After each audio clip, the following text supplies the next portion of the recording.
छोड़ो बड़े भाई ओ छोड़ो बेटा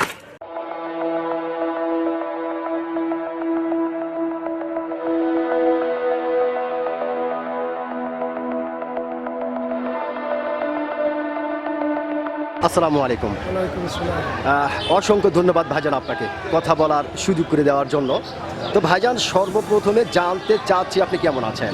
আলহামদুলিল্লাহ ভালো। যাক, আল্লাহ পাক আপনাকে ভালো রেখেছে। তো ভাইজান আপনার নামটা জানতে পারি? আমার নাম আব্দুর রহিম। আব্দুর রহিম, সুন্দর একটি নাম আপনার ভাইজান, অত্যন্ত চমৎকার একটি নাম আপনার। তবে একটি কথা বলতে আমি বাধ্য হচ্ছি, সেটা হচ্ছে আপনার নাম শুনে এবং আপনাকে সামনাসামনি দেখে অত্যন্ত একজন সাহসী মানুষ বলে মনে হচ্ছে। সত্যি ভাইজান, এটা কিন্তু সত্যি কথা আমি বলতেছি।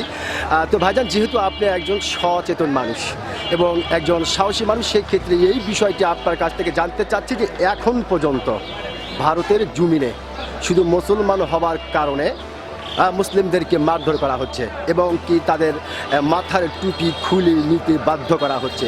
এই যে ভাইজান তাদের এই যে অমানসিক নির্যাতন এবং অমানবিক বর্বরতা, এই বিষয়ে আপনি আসলে একজন সচেতন নাগরিক হিসাবে কি বলতে চাচ্ছেন?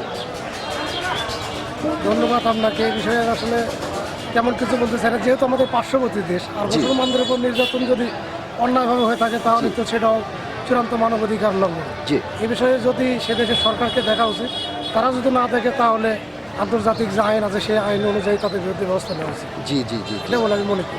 জি অত্যন্ত গুরুত্বপূর্ণ একটি বিষয় আপনি আলোচনা করেছেন। আসলে আপনি যে সত্যি একজন সাহসী মানুষ, আপনি কিন্তু আপনার সাহসিকতার পরিচয় দিয়েছেন। অসংখ্য ধন্যবাদ আপনাকে।